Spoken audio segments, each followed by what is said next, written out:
Nggak takonan.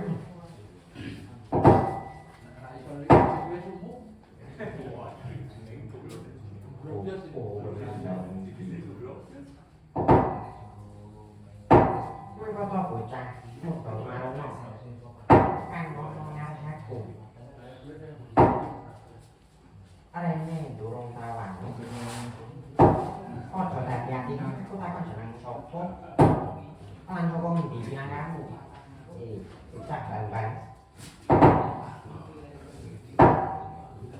nyun pangapunten sak dari kumpul saus lan suwan menapa leres menika pertapan sukunmu ingkang dipun yai pandhita yo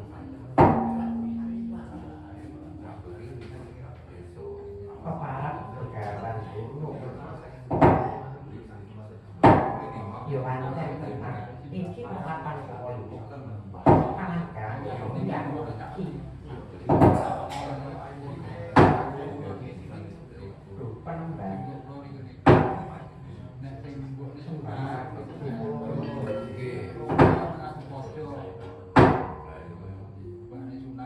yo nggak apa ini aku belum ngerti sino iku sejane sapa kulo bambang kulo yo putrane Prabu Irano putrane Prabu Arjunapati saking nagari Paranggelut Eka Raya putra Prabu Irano saka ing Paranggelut kasinggihan mekaten aku lagi krungu ora negara ing Paranggelut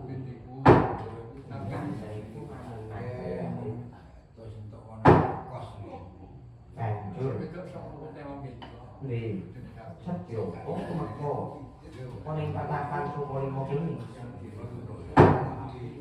estunipun suwan kula badhe punika wonten sampun paduka badhe sawuh babagan ulah pidaning paprangan ageng pangon kula mugi penembang kersa ngampi pacitan kula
jenengmu Bambang Ekoloyo saka ing Paranggelut kasinggihan panjenengan menika sinten mangeryo aku putra siswane Buku Gawan Durna satya saka kira paling jenengku Permadi panjenengan ingkang kawentar satya pamadyan pendhoma kekasih Raden Permadi iya pancen bener iki koyo yo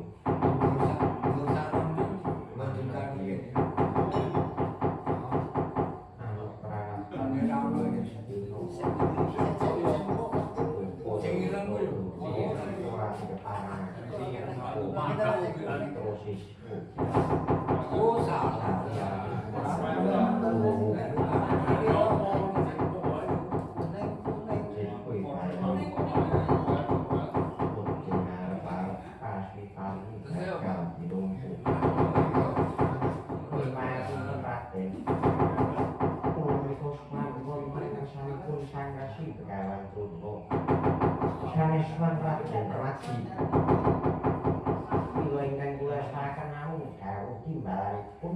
panggantung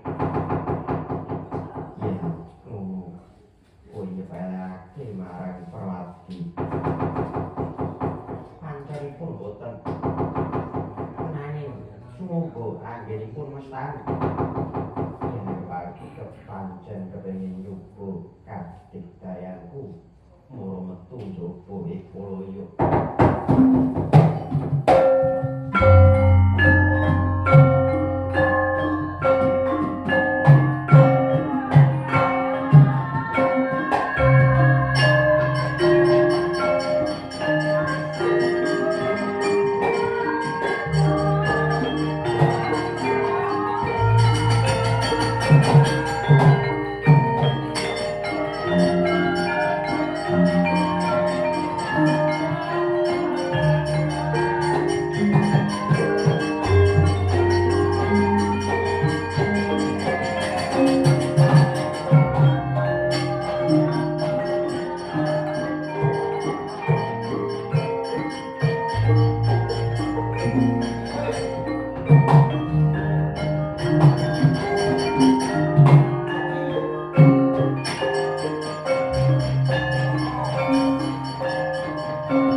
cukup ya. Ojo kok dibaculake, nganggo foto wae. Ora ono gunane. Aku bakal paling aku ekoloyo. Nonton dalu. Ini ya ekoloyo. Panjenengan yo tumantan ning Jawa iki. Ini panasan.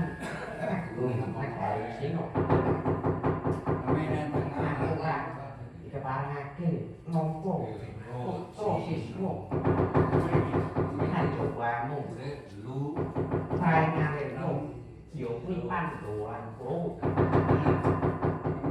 monggo kowe iki lho sedeng manggowo apa meneh kok ora kapakso kan ora gak opo ekoloyo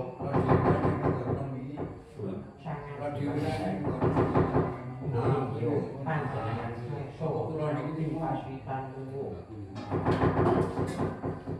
ekoloyo yen nganti aku nampa pasitanmu bakal kalepetan dosa kula kaya kaya dene tetem saiki kuwi bali ono ing negara Bali yo ekoloyo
sidam kaisang yosumewa padyokung tanpa sakowo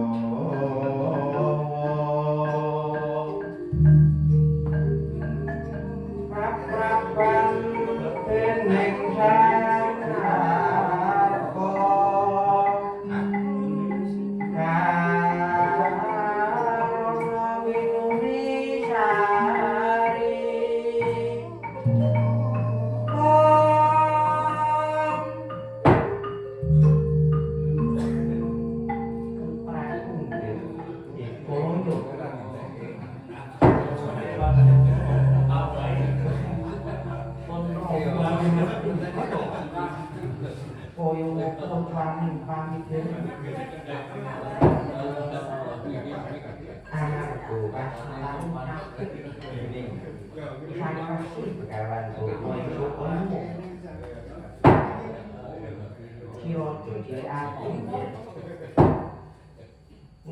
di karo satu ilmu kuwi samane mampu ora ngomongake bajating ngaluhur traina wirya kan bisa gayuh sopo wae sing duweni tekad saya iki bakal kasembatan inggih kanjeng Rama dina iki sira bakal tak paringi sifat kandel iki pusaka kang aran Mustika ali-ali ampal dumunung ana sajroning kulit sanggabaning daging jejempol asta ingkang kanan ndak paringake sira nanging sakusiku pun Rama bakal angmasinggir duh Rama sesembang kula ingkang putra boten saged nampi paringanipun Kanjeng Rama Prabu Hiranya kula boten rila tinilar Kanjeng Rama salaminipun ora yen pun Rama iki wis karaduk yuswa wis nutup anggonku ngawini-ngani apa iki kanan tutup anggonku nyampai ngelakon dina iki wahyane mangsa 8 wahyane wahyu sejati sira gumanti keprajon ingsun minangka sifat kandel pusaka mustika yampal tanpa ana nggih Prato Prabu Hiranya Sidra Mustrika kami kedel nganyaya sarira priyangga jejempol ngasta ingkang kanan Sidra katigas putra sumut goreng antariksa putikaning jejempol kaparingaken ring ingkang putra Bambang Ekolaya lumpuh tanpa daya sirna margalayu Prabu Arjunapati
Wauto Yane koloyo andi kawaning wono maloyo Najan rikolo samono Tinampik pastitanipun dening Sang Resi Begawan Durna Yane koloyo datan rembuh anggenira anugrahaken ring Sang Resi Gawiwiti gedaden ulah kridaning Jemaring Mulacela sakro agenira arsa linepasan Jemaring ing dados tansah gumawan citranipun Sang Resi Begawan Durna Jemaring sigro kalepasaken marambah tumamaning bedor bangkit Anatasila dangu punang sila mawujud yadi gantaning manungsa dumadi reca Indra Sarira Begawan Durna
Raden Permadi Sobambang Solomo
kowe kala ya.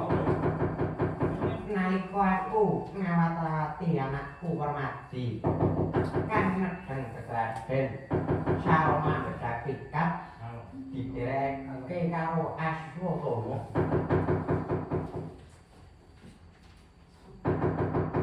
Enggak wis padake sapa kadoan ana-ana dolanan Jembaring.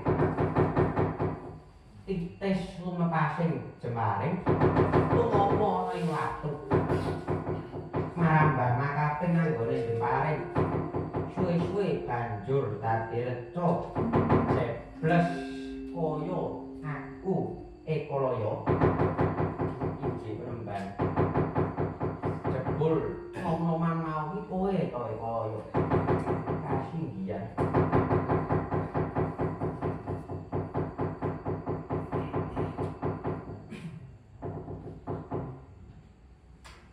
Duh, Sang Resi.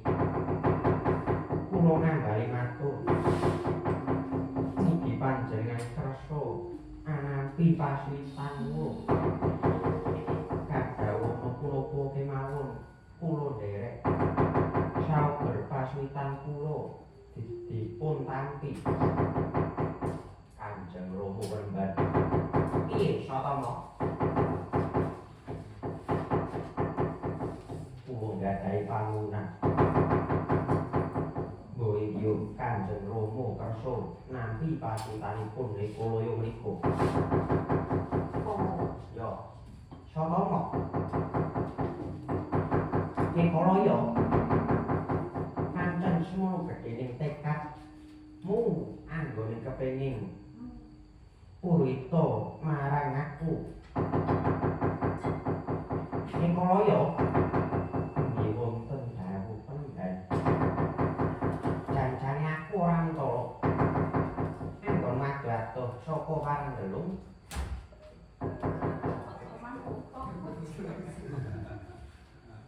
Anggon madhatuh saka Parendelung.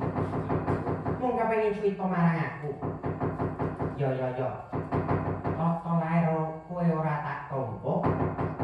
Nanging kowe tetep tak anggap kaya dene putra siswaku dhewe. Kula kanggo pratandha. Kowe ndak paringi pusaka asma lambang Palgati. Matur sewu sembah nuwun Penemban. Permadi aja sumelang, nggih. Kanrengku uga katresnanku marang kowe ora bakal suda. Sebab kuwi pancen kewajibanku. Semono uga kowe ndak paringi jeneng Palguna. Kowe sakloron siswaku kabeh. Permadi ingkang tiba tuwa, dene Kalaya kang tiba ana. Mongso Barama anggonmu padha paseduluran iki. Palguna di sen jagat sasini.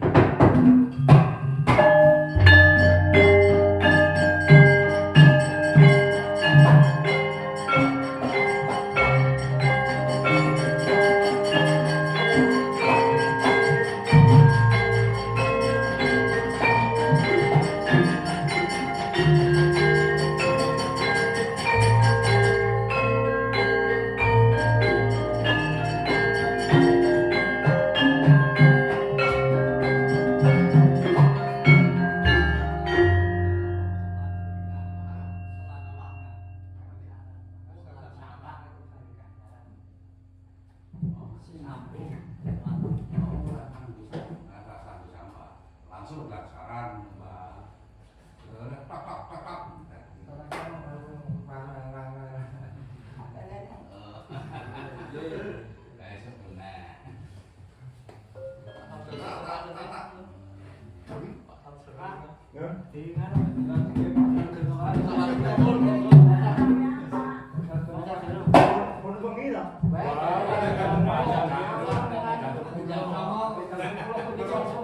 Gelombang sekawan.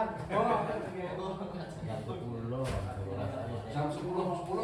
Kopet itu. Oh, sepupet.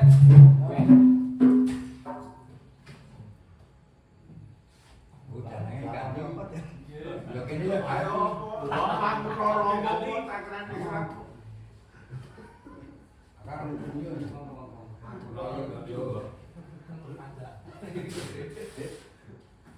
Kita lihat.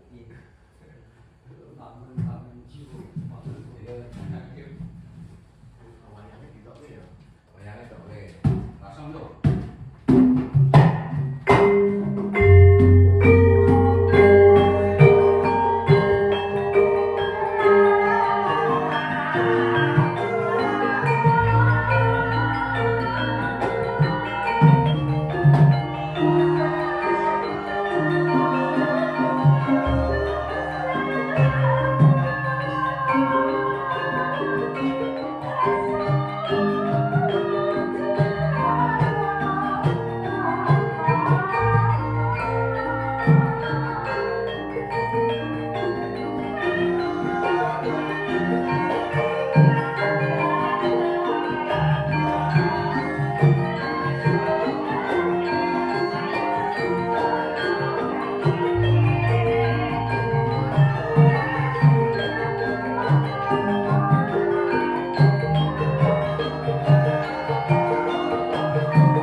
Kalau kita sampai pun, kalau kita semua orang dari beberapa waktu lalu. Awet Biswa Negoro ngamar toh paman Guno rawuh kang surasane bakal boyong pun kakak. Pun kakak bakal disuwun supaya bakal tentremake negoro iki. Nang iku kabeh mung saka pangatine paman Guno. Banjur pun kakak ing sedya bakal kanggo kembali negoro. Mula yo nggih gak kocok dipasenake aja bicara. Wektu diweni pamanku sedewa kang prepeki marang paman Guno. Muga-muga ana lempok ing nggone padha pas paman Guno. Tak pasrahake marang Nusakara aku go. Bakal ngupati Dimas Arjuna. Yen ngaten kepatrut aku yo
manyor-manyor selikur cinabang-nabang golongan ahli lukos kula kemot. Idune kula makan gurune. Iki wonten wigatos menapa nggih? Lho, sampeyan niku lali napa pripun? Lho kula menika mboten kok jeneng lali niku mboten. Lho estunipun panjenengan lali kala dinten ingkang sampun tak malah perlu bagi Yudrisa niku kula kok malah sampeyan. Oh nggih. Kula menika nang badhe miterak dus pundi rikala panjenengan dipun utus Anggir Prabu Duryudana. Sowan wonten Ngamarta nglembat pejahipun Anggir Bratawasa. Dados mangertosan iki. Kula menika sampun kraya-kraya dumugi wonten ing negari Ngamarta pinanggih Nyai Bratawasa. Nanging piyambakipun pancen Narendra Wasita. Nyatanipun kula boyo wonten ing negari Ngastina kinangga tunggal ingkang tentremane negara Ngastina mboten saged. Ngaten nggih Juni, kula badhe matur walaka. Yen to mangke negari Ngastina menika mboten saged kadunungan Anggir Prabu Bratawasa. Kados menapa kawontenanipun. Kados dene sedaya ingkang pagebluk esuk dumedaning sakit sonten pecah. Sonten sakit enjingipun pecah. Nah, ingkang aneh malih ngoten. Tiduri. Anehipun dos pundi. Ajeng kawonten mriku niku enjing niku nembe kumpul. Kok sontenipun meteng. Monggo sing tak glibat-glibet teng niku mboten-mboten namung kasutres lho wonten niku. Nggih kan sudah kok isih saged ngeten iki ra mboten nonton kan dijuni ora. Nggih niku sinten kerta. Marang dipun entos-entosi lairipun busa. Lah itu kan lagi lamun penyakit menika. Wah, nggih. Kawosipun terus pundi. Saking panggih kula ingkang badhe manggi paring jawaban utawi paring mangsulan kaliyan kula menika mboten wonten malih namung sedewa ingkang ngugui Bratawasa semua menika. Amela ngaten dipun kula nyuwun pangestunipun mriki mangke sedewa badhe tumuli dumugi wonten ing mriki mugi-mugi sedewa mangke kula mangke mbok bilih mboten kula mangke menika sedaya para kadang kula sampun kula kerekaken supados bangga sedewa malah sakresnane sitan sedaya para kadang kula dipun tumpes sampai saderengipun perang Baratayuda. Lho ora ngaten oh nggih ngaten kakang turut Kotaku Raden Sedewa Ratwe ing Pekatoro.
Sedewu, apa?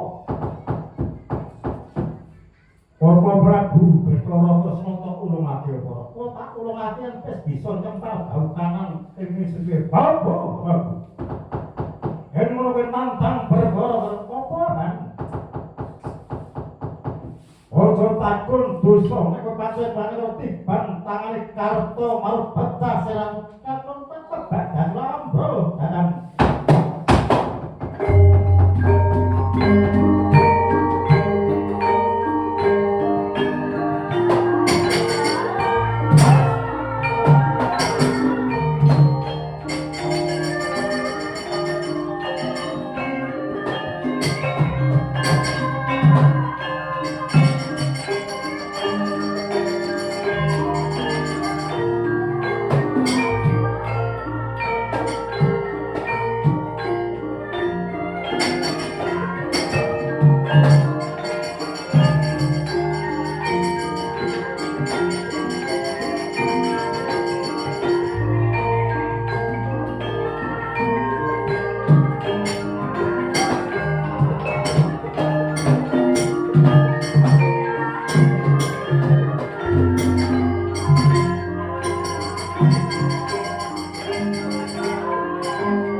Penyan kuatur semikir kula sumreku mledanging Bathara Kresna sing baku Bathara Kresna ingkang saged dipun pecahi menawa teng mriku kula badhe ngginakaken panguwas kula inggih mawi pusaka Jundamane badhe kula julung tunggal penyanipun Bathara Kresna yen ngaten kula namung nyumbangake wonten rasanipun kula Matur mendetaken pusaka dituni nggih. Oh, Bathara Kresna. Aja takon dosa kowe lakon mati saka tanganku ketiban pusaka Cundamani. Ucapo katanku. Awis saka kanenganing Pandhita Bura. Ningat natani para kadang Kurawa boten wonten ing sasaprang tanding lan Raden Sedewa. Saestu Prabu Akara Kresna kataman pusaka Cundamani. Nanging saka dayaning pusaka Cundamani Prabu Bathara Kresna dering titiwanci dumugining sirna Mergalayu awit cumloroting Cundamani kasau dening Raden Gatotkaca. Lepasing Cundamani kesit kaya tarit pelajaripun pusaka ngengengaken Raden Gatotkaca kasau kaboyong kaaturaken dening Naka Ndrawati.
Bathara Keswari iku tepunden lajeng lepasing ditarik sinamane kula nyuwurke kula tanggak kula aturaken wonten karsanipun Wong Prabu Bathara Keswari kadosa kula kabeh sing dadi pakan ini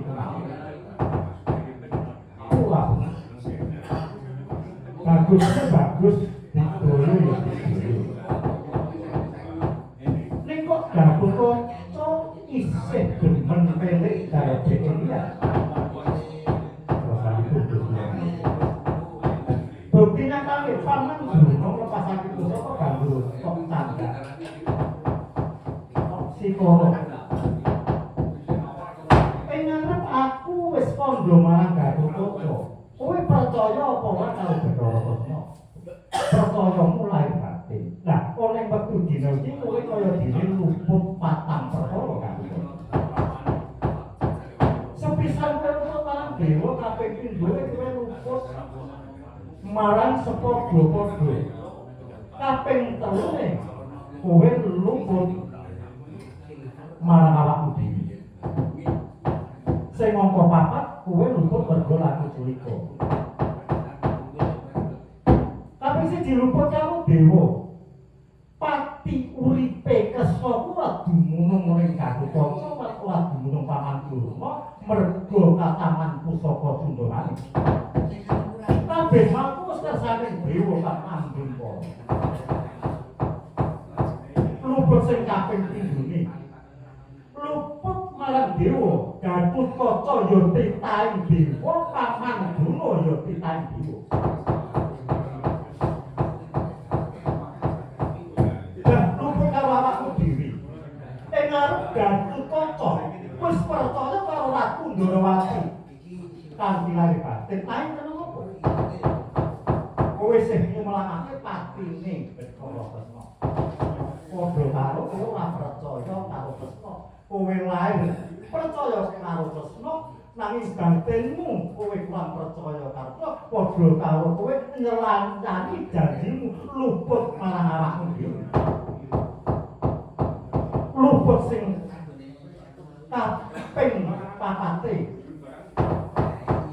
kowe luput laku culika Sundaraning iki kagungane Paman Durna kenapa kok kowe demen milik darbe ing liyan yo wis tok serahake ning Bathara Kresna kuwi aku banjur duwe seneng ora waktu sudah kalse manah kula lajeng kersanipun menapa badhe kula ngensulaken wonten karsanipun Paman Durna cara Bathara Kresna mindak kaya ngono kuwi isin pirang barang Gatotkaca pun satya didoyo satya kuwi njule ngapa-apa satya sing mergo dasar satya para Pandhawa yen kowe ngasrahake pusaka Cundamane padha kowe asrah luput marang Pamarduna kowe padha karo luput nggonmu ngesrahake pusaka iku Pamandura bakal gumedhe rasane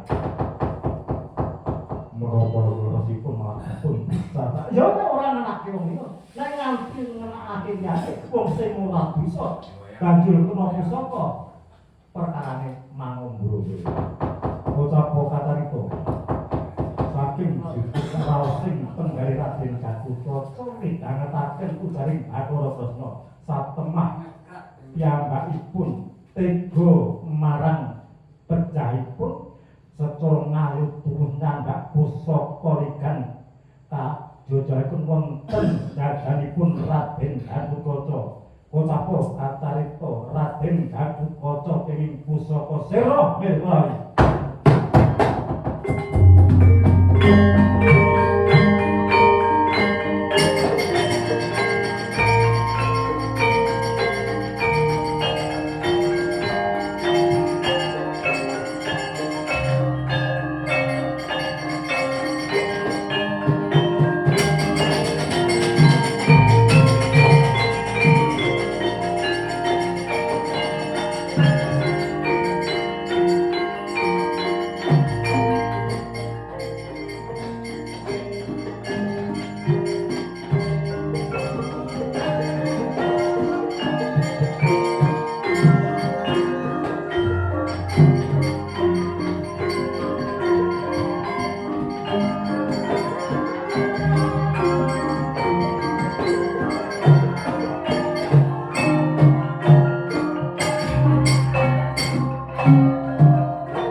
kowe wis satrio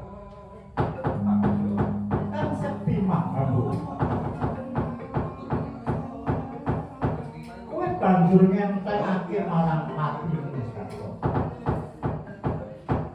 sakliyane Bathara Kresna iki banjur priyana kahanan kaya ning yen Kresna malah tak bebusi yen ngono ora jumbuh marang nggonmu dadi jeneng Gatotkaca utawa Kaca.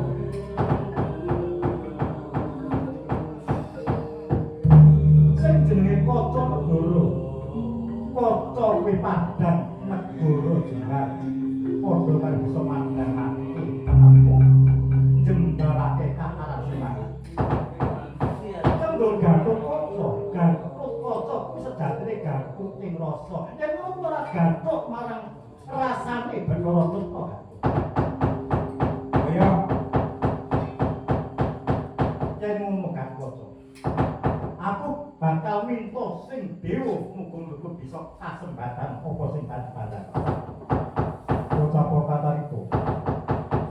Kula sumono Prabu Bathara Kresna Kandhawati minta mangsing kakung.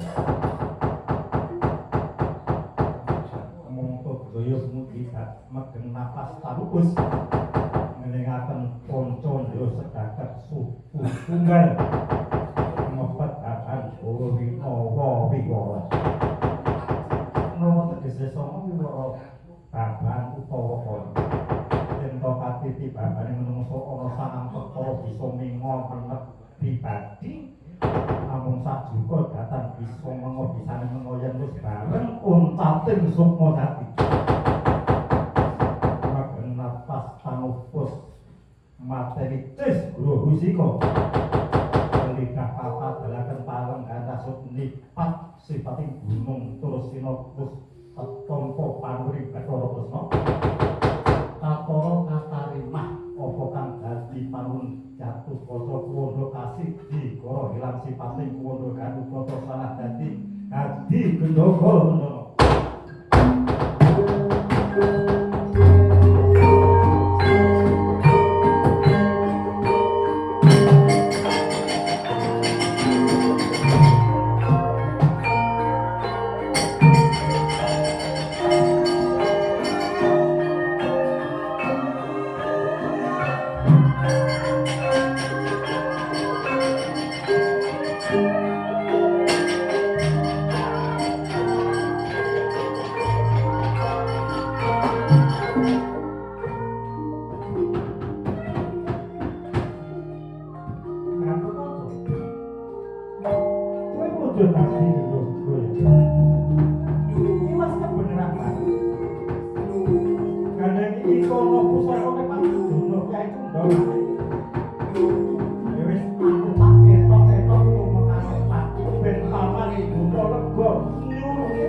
saklane tesih mantep. Oh, sampeyan ngono akare sehat kok. Lah, menika saking bejo-bejane wong. Ora kaya kula kan sampeyan nyatane tresna mati wonten gendaka. Lho. Monggo gendaka niku cukup nggih madhahi tresna. Pancen dewa niku adil-adil. Mila wonten ing wekdal dinten menika wananipun Bathara Kresna badhe kula wadhahi wonten ing gendaka. Lajengipun gampil anggenipun boyo wonten negari niki. Lha ngoten ta jenenge kula nggih. Ning atos-atos lho kan. Terus mboten napa-napa, mboten napa-napa terus sampun dipun. Menapa badhe kula wonten badhe damel sing ora kalih ora boten kula nggih. Mangsa saniki Kresna pokokipun badhe kula bayang kula wadhahi gendaka. Oh nggih, saged. Saged. Sampeyan nglamatake nggih kula wadhahi gendaka. Oh, menika kangge gendhakanipun diteremaken kula critakake mawon. Betapa kacarita Bathara Kresna sampun mlebet wonten ing gendaka menika. Awis saking dingaipun Paman Durna satemah lena saknyatane Bathara Kresna ketingalipun mlebet wonten ing gendaka nanging sampun saged medal saking gendaka wae. Betapa kacarita kalebetaken pun menika.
Sampun dados tiyang sepuh. Kula menika Dede Sukma Kresna nanging kula menika Kresna sejati. Nggih pengawak raga ragane Kresna. Lah wau saking sedang kok wau. Lah kados wau sampun dipun lebetaken gendeng. Lah iki mau kula dipun lebetaken Paman Durna nanging kula medal malih.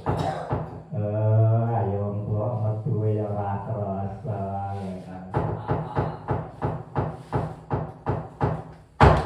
kula menika Kresna sak nasane Kresna. Lah dados niku wau gendhoga kosong-kosong Paman. Kakang Durna ayo wong iki nek kemencet. Ora ngerti sing kahanan sak nyatane. Lah panjenenganipun Paman Nurna badhe tindak pundi? Badhe kondur wonten Trasa Jenang menapa badhe langsung wonten negari Sina? Iki kula menika sampun saged nderekaken Paman Kakang Durna. Dinutus dening Anggir Prabu Duryudana. Lah kula badhe wangsul wonten negari ing Ngastina. Paman, kula pripesa? Ing sakmane upami gendhoga menika dipun buka wonten ngasanipun Kyai Prabu Duryudana, namung oleh kula yen badhe manggih tata titi tentrem keselamatan jiwanipun Paman Arya Sentuni panjenengan ampun telak-telak. Lah badhe wonten menapa mangke? Wasipun Paman ampun celak-celak waktu lagi tebinget kula. Mangke bahaya. Sampun posipun Paman ora badhe slamet menapa mboten? Lah nggih badhe wilujeng ngaten. Ya, lek ngaten monggo sewa-sewa kula badhe ngupadi njajah desa Melangkuri lebur laku njalak pentingal njajah desa Melangkuri madosi Dimas Arjuna awit Dimas Arjuna murta saking negari Ngastina. Paman Arya kuwi kundur wonten negari Ngastina sewan sapiye kula nyuwun pamit nyuwun pangapunten jangan ajeng napa kok. Oh, tunduk tapi mau Paman nggih kula nyuwun pamit.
Begawan Durna kundur wonten ing negari Ngastina.